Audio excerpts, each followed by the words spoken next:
Welcome to ICA Tally academy, आपका अपना learning platform.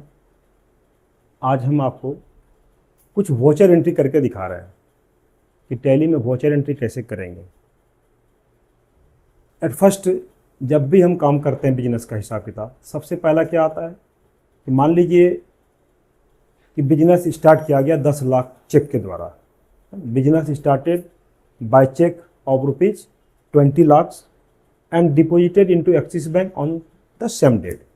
कि 10 लाख के चेक से बिजनेस आरंभ हुआ और उस चेक को उसी दिन एक्सिस बैंक में जमा किया गया। इसका हमको रिकॉर्ड करना है। तो सबसे पहले कहाँ जाएंगे? वोचर।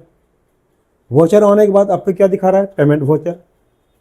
बट जब 10 लाख के चेक से बिजनेस आरंभ हुआ तो बिजनेस में पैसा आया, दैट मीन्स रिसिप्ट पे जाना है। रिसिप्ट आने के बाद अब पूछा गया क्रेडिट। कि क्रेडिट क्या होगा?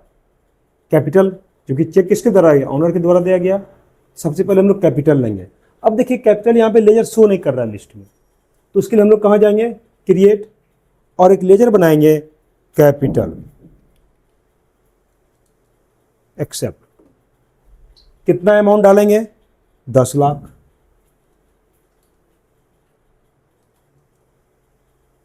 पूछा डेबिट, दैट मीन्स इस चेक को किस बैंक में जमा किया गया। तो बैंक का भी नाम लिस्ट में शो नहीं कर रहा है, तो हम कहाँ जाएंगे? क्रिएट। क्रिएट में जिस बैंक में जमा किया गया, एक्सिस बैंक। बैंक है तो ग्रुप क्या देंगे इसका? बैंक अकाउंट्स, और एक्सेप्ट। लास्टली आपसे इंफॉर्मेशन पूछेगा, ये जो आपको चेक दिया गया 10 लाख का, चेक का नंबर क्या है? IST नंबर मीन्स चेक का नंबर। तो जो भी चेक नंबर था वो हम यहाँ डाल देंगे। चेक किस डेट का था, और फिर यहाँ पूछा गया किस बैंक का चेक दिया गया। सपोज कीजिए ये HDFC बैंक का चेक दिया गया, तो वो बैंक का नाम मैंने दे दिया।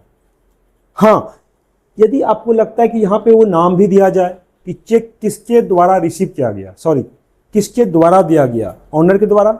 यदि हम चाहते हैं कि ऑनर का नाम भी यहाँ पे सेट कर दें, तो जैसे F12 यूज करिएगा आप, यहाँ पे एक ऑप्शन आएगा शो रिसीव्ड फ्रॉम। सपोज मैंने इसको यस कर दिया। अब देखिए यहाँ पे आपसे पूछ रहा है कि received from, that means owner का नाम यहाँ पे लिख देंगे। सपोज हम लिख दिए कमल शाह, एक्सेप्ट। नरेशन यहाँ पे लिख सकते हैं बीइंग चेक रिसीव्ड, ओके, और एक्सेप्ट कर लिए। आगे मान लिया जाए on next day 1 lakh cash withdraw किया गया एक्सिस बैंक से। Cash of rupees 1 lakh withdraw from axis bank. अब इसका रिकॉर्ड करना है। तो जब भी कैश बैंक से निकालें या कैश को बैंक में जमा करना हो, तो सबसे पहले हमको जाना है कॉन्ट्रा। आगे कॉन्ट्रा, चूंकि कहा गया नेक्स्ट डे, तो जब भी डेट बदलना हो उसके लिए भी आपका देखिए ऑप्शन दिया हुआ है डेट, F2 मारे, आ गया नेक्स्ट। अब पूछा क्या? क्रेडिट और डेबिट। तो जब कैश बैंक में जमा किया गया, दैट मीन्स बैंक क्रेडिट, और कैश क्या होगा? डेबिट, क्योंकि बैंक से कैश निकाला गया। यहां पे लिए Axis bank amount 1 lakh, cheque number डाल देंगे जो भी चेक नंबर होगा, और अब यहां पे कर देंगे कैश डेबिट।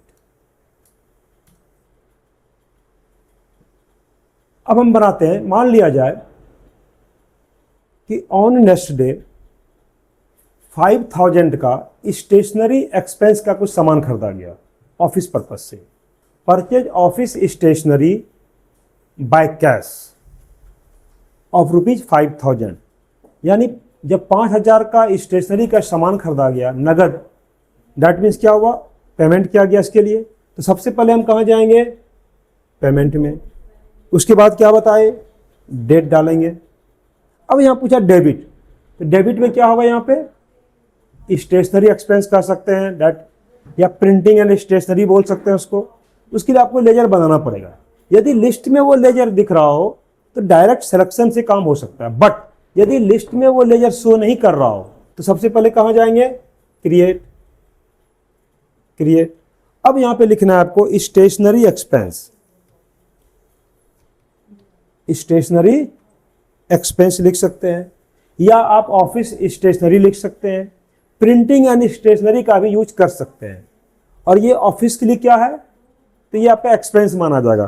तो यहां पे करना इनडायरेक्ट एक्सपेंस हो गया और एक्सेप्ट कर लिए।